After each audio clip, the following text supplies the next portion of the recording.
तो चेयर पर बैठकर कथा नहीं सुनना चाहिए, क्योंकि रोगी हो तो सुन सकता है, कमर में या घुटने में बहुत असमर्थ है तो चेयर पर बैठना चाहिए, नहीं तो जमीन पर बैठकर के भागवत सुनना चाहिए। अब यहाँ पर महाराज ऊपर से विशाल बद्री धाम से अब शरद कुमार नीचे आए, कहाँ? हरिद्वार। हरिद्वार आए, आनंद नाम का घाट पर जो है बालू का व्यासपीठ बनाया गया और महाराज वहीं पर हरिद्वार में कथा कौन करा रहे हैं? नारद। किसी ने कहा भैया नारद तो कहीं रुकते नहीं है एक क्षण, तो वहां 7 दिन भागवत कैसे सुने? तो जरा विचार करना, भक्ति को, पितरों को मोक्ष कराने के लिए, हमें आपके कल्याण करने के लिए, कराने के लिए नारद भगवान 7 दिन बैठ गए और शरद कुमार कथा प्रारंभ हो गई, लेकिन वहां पानी चाय की व्यवस्था नहीं थी। हाँ, महाराज चारों भैया कथा सुनाते थे, एक उतरते थे, एक गाते थे, कथा बंद नहीं होती है, इसलिए कहते हैं महाराज कथा प्रारंभ हो गई। यत्र भगवती वार्ता तत्र भक्त्यादि व्रजे कथा शब्दं समाकर्ण्य तत्रे करुणायते। ये जहां पर भगवान की कथा होती है वहां पर भक्ति और ज्ञान और वैराग्य पहुंच जाते हैं। तो कहे महाराज सबसे पहले श्रोता, तो कहे हनुमान जी महाराज हैं। महाराज वो पहले ही आकर बैठ जाते हैं और ऐसे सुखदेव महाराज, हाँ शरद कुमार ये वक्ता, सरस्वती महारानी कंठ पर विराज जाती हैं। कैसे अब कथा हरिद्वार में शुरू हो गई। सदा सेव्या सदा सेव्या श्रीमद् भागवती कथा यस्या श्रवण मात्रेण हरीश चिंतम समाश्रय। महाराज भगवान की कथा हमेशा हमेशा पीना चाहिए। बोले कब तक पिए? अरे कहन भले आदमी जब तक भगवान के चरण में न चले जाओ, शरण में न चले जाओ, तब तक कथा सुनते रहो। एक कल नहीं, एक कल्प नहीं, कलयुग बीत जाए, द्वापर बीत जाए, त्रेता बीत जाए,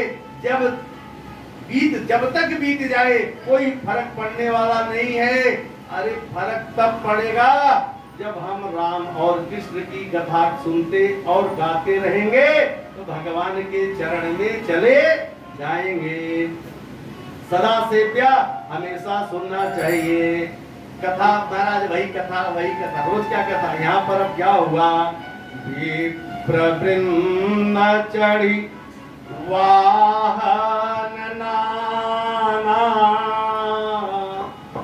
चले सकल तप तेज निधाना। भगवान अब यहाँ हरिद्वार में जब कथा शुरू हो गई, नारद भगवान एक करणे जपा जने, एक कान से दूसरे कान सोता चले आए, सुन लिए हरिद्वार में भागवत हो रहा है। महाराज सब देवी सब देवता सारे तीर्थ दौड़े चले आए। कहन कैसे आए? कहन विप्रवृंद चढ़ी वाहन नाना चले सकल तप तेज निधाना। महाराज अपना अपना वाहन लेकर के सारे देवता कहाँ पहुंच गए? हरिद्वार। तो कहे हरिद्वार में कहे सब लक्ष्मी सरस्वती सब देवी सारे तीर्थ सारी गंगा सब हरिद्वार पहुंच गए, क्योंकि हरि का द्वार है। जहाँ पर हरि का द्वार हो वहाँ मुक्ति का साधन है। महाराज कथा सुना रहे हैं, कहते हैं एकम भागवतम शास्त्रम मुक्तिदानेन गर्जति प्रेत को मुक्त कराने वाला केवल भागवत है। बाकी संसार में कोई आपका प्रेत को मुक्ति नहीं करा सकता है। महाराज यहाँ पर कह रहे हैं ये भागवत कैसी है? अरे कहें भले आदमी तीर्थ मत जाओ, गंगा मत जाओ, गया मत जाओ, लेकिन भागवत सुनने से तुम्हारा प्रेत मुक्त हो जाएगा। न गंगा न गया काशी, पुष्करम न प्रयागकम, सुख शास्त्र कथाया सच फलेन समता नहीं। केवल भागवत की कथा सुनने से, भागवत की कथा कान में जाने से पितर का मोक्ष हो जाता है। देखो हमारे पितर कौन है? भगवान ब्रह्मा, भगवान विष्णु, यही तो पितर हैं। लोग कहते गया में मैंने बैठा दिया तो पितर को क्यों बुलाना? महाराज आजकल बड़ी विडंबना है, बोलते हैं पितर कथा, अब मैं गया में पिंडदान कर दिया तो फिर पितर को क्यों बुलाना? मैं पूछता हूँ लोग से, जब तुम्हारे बेटा का शादी होता है तो सिलपोना करते हो कि नहीं? तो पितर को क्यों बुलाते हो? शुभ में पितर को क्यों बुला रहे हो? पितर तो मोक्ष होता नहीं। जिस दिन पितर का मोक्ष हो जाएगा उस दिन तुम लोग दुनिया में नहीं रहोगे। हमारा पितर है ब्रह्मा, क्योंकि हम लोग किसके? मनु महाराज के, भगवान हरि के वंश है, मनु महाराज के वंश है, इसलिए हमारा पितर मनु महाराज भगवान नारायण हैं। इसलिए उनको आप केवल शांत कर सकते हो, समाप्त करने की तुम्हारी क्षमता है ही नहीं है। इसलिए गया में जाते हैं लोग महाराज, पिंडा पार नहीं, पिंड छुड़ाने जाते हैं। चलो 15 दिन खाएंगे महाराज, अब कोई पानी वानी देना है नहीं, कुछ करना है नहीं, अब तो खाली खाना ही है। अरे भले आदमी, पितर को बैठाना, शांत करना अच्छी बात है। अच्छा दवा खा लेते हो, बुखार हो गया है तो दवा खा लिए हो तो क्या भविष्य में बुखार नहीं होगा? बोलो होगा। तो भविष्य में तुम पाप नहीं करोगे? आज मान लीजिए आप गया में जाकर पिंडा पार दिए तो फिर कल से तुम पाप नहीं करोगे? करोगे तो धीरे धीरे प्रेत बढ़ता चला जाएगा। इसलिए कहते हैं भक्ति सुतौ तौ तरुणौ गृहीत्वा प्रेमैक रूपा सहसा विरासित, श्री कृष्ण गोविंद हरे मुरारी नाथेति नामानि मुहुर्वदन्ति। भक्ति, अब यही भक्ति महारानी का बेटा जो ज्ञान और वैराग्य अचेत पड़ा था वृंदावन, अब ये कथा शुरू हो गई। महाराज भक्ति का जो बेटा ज्ञान वैराग्य थे वो पहुंच गए कहाँ? हरिद्वार। तो हरिद्वार पहुंच गए महाराज। कहां पर जाए?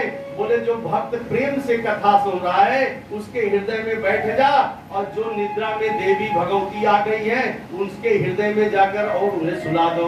अर्थात या देवी सर्वभूतेषु निद्रा रूपेण संसिता नमस्तस्यै नमस्तस्यै नमस्तस्यै नमो नमः। तो नींद, ये भागवत सुनोगे तो नींद आएगा। जब भागवत सुनिएगा ना तो प्रेत आपको सुनने नहीं देगा, नींद में आपको मतवाला करा देगा। जो बात कर रहे हो ये कड़ी हटी, कड़ी हटी तो आग लगी, कड़ी हटी तो आग। अर्थात जब आप हमारी कथा को नहीं सुनोगे, दूसरे की कथा सुनोगे तो आपके हृदय में आग लग गया, अर्थात प्रेत आकर बैठ गया। अब तुम्हें कथा हुआ फिर से कौन सुनाएगा? इसलिए प्रेम से सुनना चाहिए। तो कहे ना, अब यहाँ पर कथा सुना रहे महाराज, जीते जागता इंसान तो धन्य हो ही जाता है। जो पाप किया हो, जो पाप किया हो, जल कर मर गया हो, चाहे चुगलाई से मर गया हो, अग्नि से मर गया हो, गर्भ से नष्ट हो गया हो, तो वह कथा सुनने से उसे मुक्ति मिल जाती है। नारद ने कहा भले आदमी, सनत कुमार को कहते हैं नारद जी बताओ जीते जागते का, जो जीते जागते इंसान को मुक्ति तो मैं समझ सकता हूँ कि कथा सुनकर हो सकता है, लेकिन आप कह रहे हैं जो दुनिया से चले गए, प्रेत बन गए हैं, वो कथा सुन लेंगे उनकी मुक्ति हो जाएगी।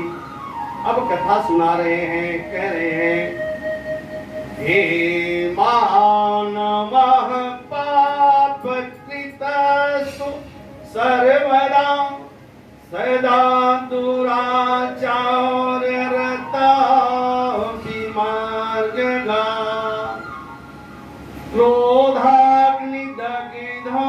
कुटिलस्य कामनि सपिता यज्ञेन कलो पुनन्ति ते। बोले ना महाराज, ये मानव मनुष्य पाप करके मर गया हो, चाहे चुगलाई से मर गया हो, दुराचारी से मर गया होगा, क्रोध से मर गया, ये भागवत सुना दो, मुक्ति हो जाएगी। अब महाराज कथा सुना रहे। आत्मदेव नाम का एक ब्राह्मण थे और अब